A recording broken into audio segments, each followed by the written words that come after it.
दोस्तों, हम पहुंच गए हैं एक रिश्वतखोर आईपीएस अफसर के कार्यालय पर।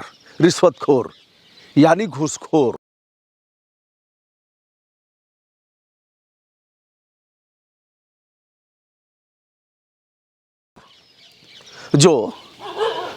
जिसकी हवस थी पैसा लेना। 2 साल तक वह फरार रहा। भारत के इतिहास में आईएएस आईपीएस के अगर मामले को देखा जाए तो यह सबसे बड़ा मामला है फरारी के जीवन का। जी हां, हम इस समय हैं पुलिस अधीक्षक महोबा। यह है कार्यालय जिसे आप देख रहे हैं और आईपीएस का नाम है मणिलाल पाटीदार।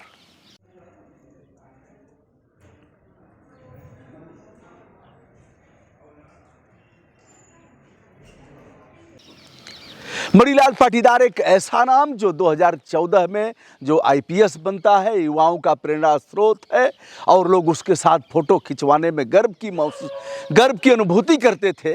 लेकिन पैसे की हवस ऐसी कि उसको शैतान बना दिया।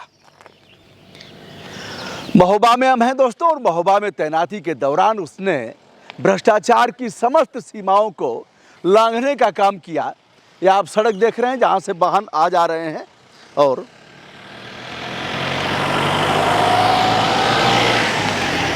एक सड़क जाती है झांसी को और दूसरी जाती है छतरपुर मध्य प्रदेश को। हम हैं इस समय बुंदेलखंड में। बुंदेलखंड जिसे अलाउद्दीन के नाम से जाना जाता है, जो बुंदेलखंड के सेनापति हुआ करते थे। बड़े लड़ैया मोहबा वाले, इनकी मार सही ना जाए, अलहैत गाते हैं। तो दोस्तों, हम सीधे आते हैं उस भ्रष्टाचारी आईपीएस पर जिसके लिए 1 लाख रुपए इनाम उत्तर प्रदेश पुलिस ने रखा था और वह फरार था। जमीन में था, आसमान में था, कहाँ था? एसटीएफ फेल हो गई, उत्तर प्रदेश और राजस्थान की पुलिस फेल हो गई, अंततः जेल जाता है। पूरा मामला क्या है? क्रशर का मामला यहाँ जोरों पर है। लगातार पहाड़ों को तोड़ना, उसके लिए पैसे लेना। यहाँ पहाड़ माफिया हैं जो तोड़ते रहते हैं। क्रशर व्यवसायी इंद्रकांत त्रिपाठी नाम यही है। और इंद्रकांत त्रिपाठी ने आरोप लगाया 7 सितंबर 2020 को कि पुलिस कप्तान मणिलाल पाटीदार हमसे मांग रहा है 6 लाख रुपए महीना।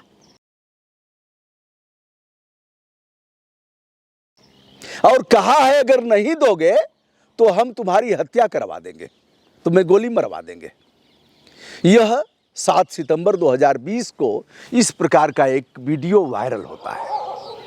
वायरल होने के साथ ही इंद्रकांत त्रिपाठी ने कहा यदि हमारी हत्या होती है तो उसके लिए सीधे सीधे जिम्मेदार आईपीएस 2014 के आईपीएस 2014 बैच के आईपीएस और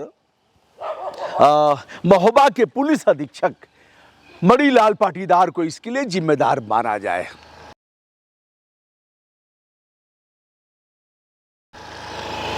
दूसरे दिन क्या होता है? दूसरे दिन इंद्रकांत त्रिपाठी की गाड़ी में ही पीछे से उनको गर्दन में गोली लगी है और वह बेहोश पाए जाते हैं। लेकर के भर्ती कराया जाता है और 307 आईपीसी की है, 307 का मुकदमा दर्ज होता है। आईपीएस यानी पुलिस अधीक्षक मणिलाल पाटीदार के ऊपर एसआईटी गठित होती है। किरकिरी होती है पूरे प्रदेश में सरकार की, और प्रदेश सरकार ने एसआईटी गठित किया। हितेश चंद्र अवस्थी के नेतृत्व में एसआईटी की जांच होती है और जांच में क्लीन चिट दे दिया जाता है। बहरहाल भर्ती होते हैं और 13 सितंबर को उनकी मौत हो जाती है।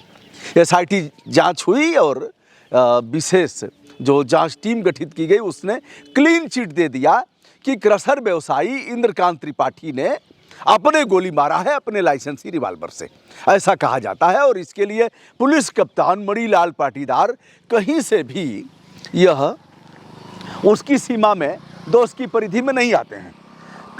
अब होता क्या है? मामला और भी किरकिरी इसका होता है और तत्पश्चात मणिलाल पाटीदार के परिजनों ने कहा कि नहीं, इनके इंद्रकांत त्रिपाठी के परिजनों ने कहा कि आत्महत्या के लिए सीधे सीधे इसने उकसाया है इस आईपीएस अफसर ने, और सीधे यह जिम्मेदार है। अब हम आपको थोड़ा सा विषयांतर ले चलते हैं, जैसा कि अमिताभ ठाकुर के मामले में हुआ।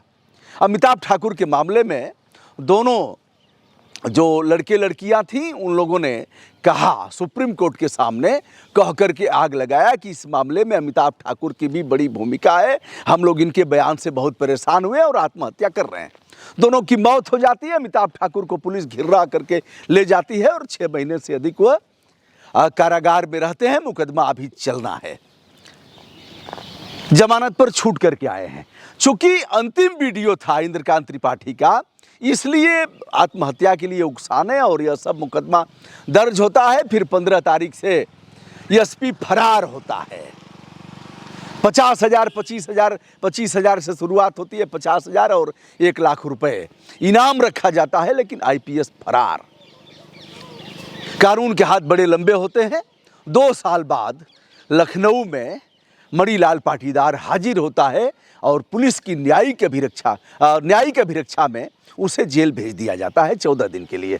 अब बर्खास्तगी के लिए प्रदेश सरकार ने लिखा है केंद्र सरकार को, गृह विभाग बर्खास्त करेगा। अब आप पूछेंगे, कहेंगे बहुत से लोग कि योगी बाबा बर्खास्त क्यों नहीं कर रहे हैं। आईपीएस और आईएएस यह लोगों का सपना होता है। हर बच्चे को अभिभावक चाहता है कि बच्चा हमारा आईएएस हो, आईपीएस हो और न्यायिक सेवा में हो, लेकिन सबसे बड़ा उसका सपना होता है आईएएस का। लेकिन बहुत से मामलों में युवा वर्ग जो यह वर्दी होती है, वर्दी की जो धाक होती है, उसको देख करके जो स्टार होता है और यहाँ आईपीएस लिखा होता है, एक अशोक स्तंभ एक स्टार पर एसपी होता है, तो सपना होता है कि हमारा भी बच्चा आईपीएस हो और तमाम दरोगा, deputy SP, additional SP salute करें और थानों में फेरबदल करे, जिधर जाए उसका जलवा रहे। लेकिन इस आईपीएस ने जिस तरह से कलंकित किया है वर्दी को, पूरी वर्दी दागदार हुई है प्रदेश ही नहीं देश में। तो मैं विषय पर आते हुए कहना चाहूँगा कि प्रदेश सरकार ने भारत सरकार को लिखा है, क्योंकि यह भारत सरकार के नौकर हैं, उनकी नुमाइंदगी करते हैं, उनका प्रतिनिधित्व करते हैं। प्रदेश में भले ही इनकी तैनाती हो, लेकिन यह उनके नौकर हैं भारत सरकार के। अब भारत सरकार उसे बर्खास्त करेगी। राजस्थान के डूंगरपुर का रहने वाला यह आईपीएस मणिलाल पाटीदार, बताते चले, आपने देखा भी होगा, सबसे अधिक बिहार, झारखंड और यहाँ के बच्चे आईएएस आईपीएस होते हैं। लेकिन राजस्थान भी 2-3 प्रदेशों में शामिल है जो सबसे अधिक आईपीएस और आईएएस देता है। दोस्तों, यह रही कहानी मणिलाल पाटीदार की। आगे बर्खास्तगी कब होती है? चूंकि सर इस मार्ग से मैं चल रहा था। बेटा झांसी किधर है? झांसी इधर है। देखिए, बुंदेले हर बोलों के मुंह हमने सुनी कहानी थी, खूब लड़ी मर्दानी, वह तो झांसी वाली रानी थी। और इस तरफ छतरपुर है, पन्ना है, छतरपुर है। तो यह रहा दोस्तों, और यह पुलिस कप्तान का कार्यालय है, जहाँ कोई अब कोई मैडम है यहाँ पुलिस अधीक्षक, एक बार दिखा देता हूँ। सुधा सिंह।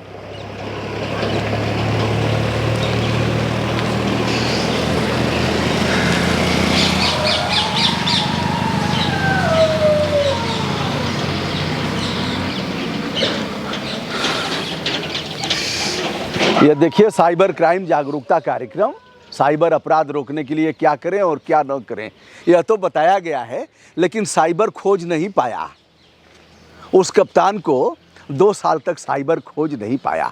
और कई प्रदेशों की पुलिस लगी थी, एसटीएफ लगी थी। इनको एक बार अपनी शक्ल देख लेना चाहिए आईने में, और प्रदेश सरकार को भी एक बार मूल्यांकन कर लेना चाहिए कि इनकी पुलिस कितनी सचेष्ट है। यह है कार्यालय पुलिस अधीक्षक, और यही का पुलिस अधीक्षक मणिलाल पाटीदार 2 साल फरार रहने के बाद अब अपने हाजिर हुआ है। पुलिस की कोई भूमिका नहीं है। मजा तो तब आता कि 1 सप्ताह में पकड़ करके और अपराधी की तरह, अपराधी तो है ही, अपराधी था ही, और उसको पकड़ करके जेल में ठूस देते। ऐसा हुआ नहीं। दोस्तों, मैं हूं ब्रजभूषण दुबे, यूट्यूब चैनल जनतंत्र भूषण से। आज इस रास्ते से गुजर रहा था, फिर देखा कार्यालय पुलिस अधीक्षक महोबा, तो यह वीडियो मैं कर रहा हूँ और आगे क्या क्या होता है, इसके पहले भी मैंने किया था यह वीडियो, 2 बार किया था संभवतः, और आगे भी बताऊँगा, आगे भी दिखाऊँगा। और इस तरह से अगर IAS IPS होगा तो देश का क्या होगा। प्रणाम, नमस्कार।